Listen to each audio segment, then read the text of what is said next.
Wave and wave and ocean. Wave is like a mind. The ocean is underneath the mind. What construct us? It's like a mind is consciousness, and the ocean is unconsciousness. You cannot look into it. You cannot feel it, but it's out there. Because when you're sleeping, that's often is the case when something happens in unconscious and become aware in your mind as a dream. So you can construct the logic and feel what's going on, but that's not real. It's like a mirage of what's happening in the unconsciousness. Why does the ocean or unconsciousness does do that trick of creating a dream? To me, it is as if to address the concern that you may have during the day. It may be a problem, or it may be something wonderful. I don't know. But whatever the situation that is a concern in your mind, when you are sleeping, something happens in your unconsciousness. The work of unconsciousness to me is very important. Work of the mind, we are fairly familiar with it, how we use it and not to use it, what's the impact of it and the result of it, how we can remedy the situation or find the cause and effect and all of that. So we keep using the mind, but if we want to be a whole, we want to use our unconsciousness along with the consciousness. So this is a discussion of mind and body or brain and heart. We can include the will of your existence, like a life energy underneath. Thyself talked about the two parallel universe, or Nakayama, my mentor, told about the brain is like a computer and the heart is like animal part of who you are, because the brain is added after you as a human being develop over time to whatever has happened within, and then being able to use the memories, word, construct the logic, and the playful in playing all of that. But that's not the whole of it.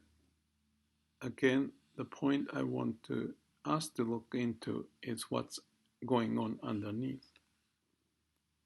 If it's not moving or if it's not accessible easily, what's the point of discussing it?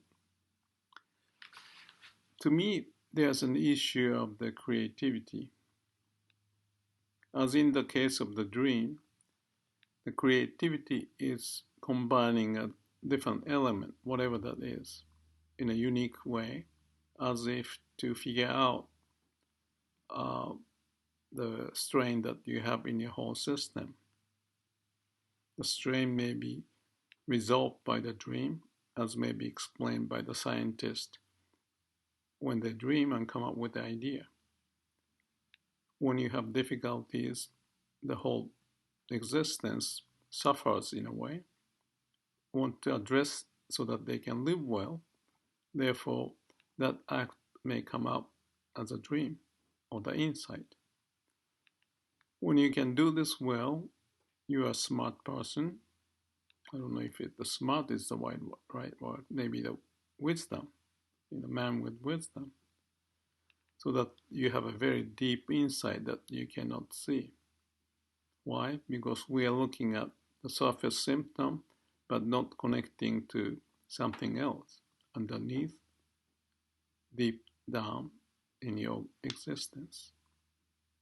So connecting the conscious to unconscious, as I have talked about in the other videos, is critical when you have a balanced way of living. And also not to use your energy in unnecessary things.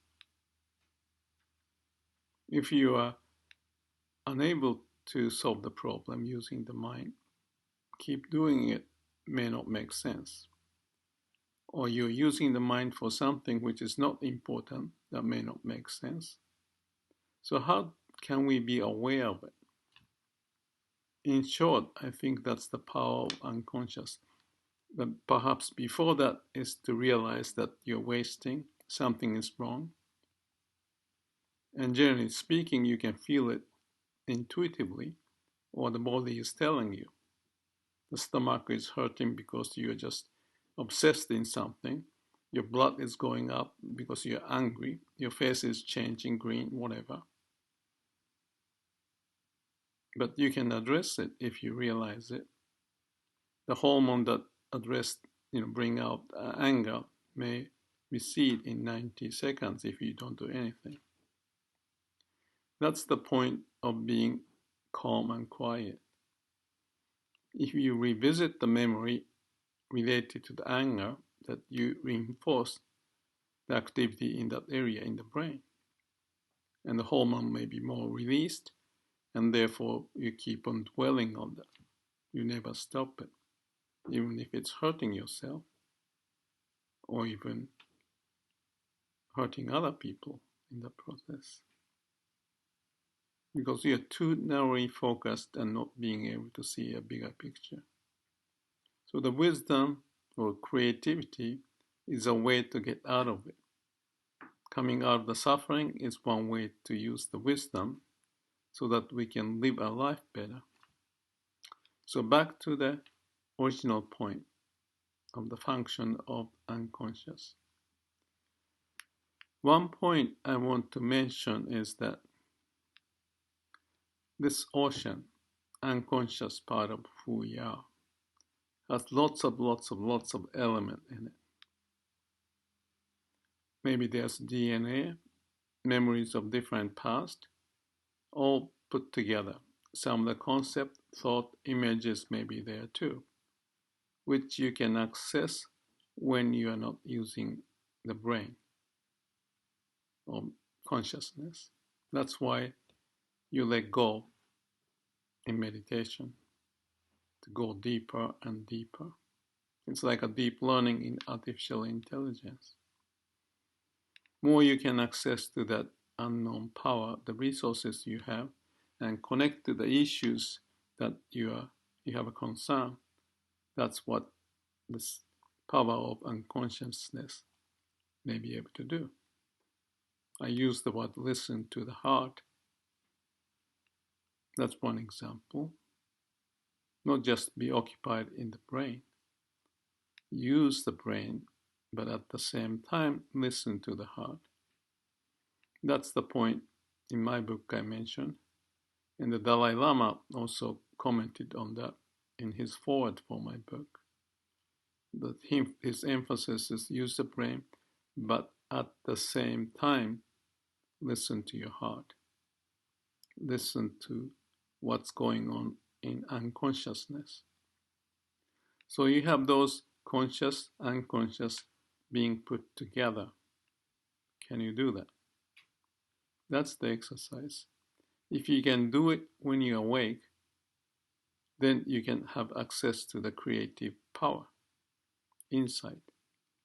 That's why you train yourself through meditation of letting go so that you don't focus on certain minuscule things, the waves of the ocean, but go down deep to see and understand what it can do for you to live better, be happy, positively living instead of caught up and getting behind, instead of utilizing the resources.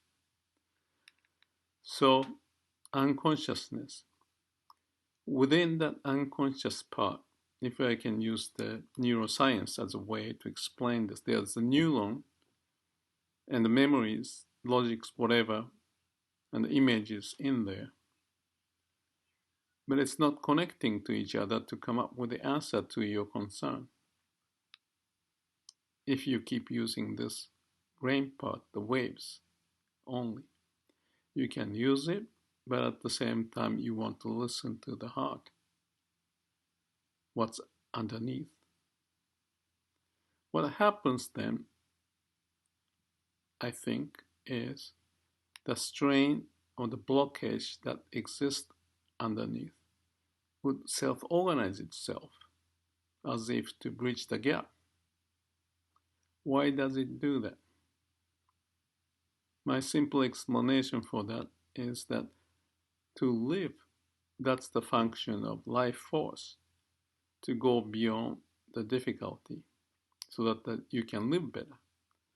So if the consciousness is suffocating as if to not send the oxygen or whatever to the unconscious part, that's not healthy. That's why you want to have those two, conscious and unconscious, connected to each other simultaneously. How to do that? That's a difficult question. It's an easy question to ask, but difficult to answer. But one easy answer is you have to learn how to meditate, not using the brain. You have access to the unconscious and let it solve the problem. You do your part and let the unconscious come back with it. Man's extremity is God's opportunity. When you are in extreme difficult situation, you give up using whatever and then let the unconscious part to play the game. Let it reveal what it can do. It's like cutting the skin, whatever, with a knife. Injured, the blood is coming up. You feel pain, but it's as a way of healing by itself, utilizing whatever around and in your body, whatever the immune system, whatever jointly together to heal. The same thing happens as an unconscious activity of unconsciousness, which we don't know exactly, but that's how we are born out of the dust of the universe, and that's functioning so far as we let them to do the job instead of putting too much emphasis on the mind, on the brain. So again, use the brain at the same time, listen to the heart, and live with the mission, whatever you are to do. When we look into unconscious, my image is like this. There are lots of things in there, but it's like I don't know what's the easy example that I can come up as an image. It's like a milkshake. I don't know. It's all mixed together. But if you leave that alone, just as if the life was born out of the funny whatever combination of atoms and whatever. We came out of the dust became some species, and we are born. So that there's that element, or you can call it X, unknown power of how to fix things together to create life. That is the energy and the law of nature for life. And that can function when we have difficulty and we have a problem when mind cannot solve, but you let it happen from the body, from your whole existence. That's the question, and that's the answer right there, if we find it. To me, the problem seemed to resolve within a day or two, even the very hard ones, so that I can live easily afterward. Whatever the outcome, you can accept and move on. In the past, I may have dwelled on it for a longer time, but it gets less and less. Maybe that's the wisdom. Maybe that's the function of how I'm starting to use the unconscious part. Or let me transfer instead of my doing it after 2 days or 3 hours, whatever the time is. That's enough. You let that to resolve on its own. and it will. Maybe it sounds unreal, but if you think about how we are born, raised, and being able to process food, you know, have an immune system functioning, the wounds are cured, all those magical activities are based upon those unconscious power that we have. So that's the connection of conscious and unconscious. That's the miracle part of it. The mind may not be able to capture, but that's something I want us to remember so that you don't need to consume too much, exhausted, and find a way. Always you can find a way. Maybe unexpected way, but I tend to believe we have such power within us in our unconscious to benefit from. But again, if you expect that to happen, that's your mind is playing the game. So don't expect, but accept the situation and let it be the case. Things can happen. Thank you.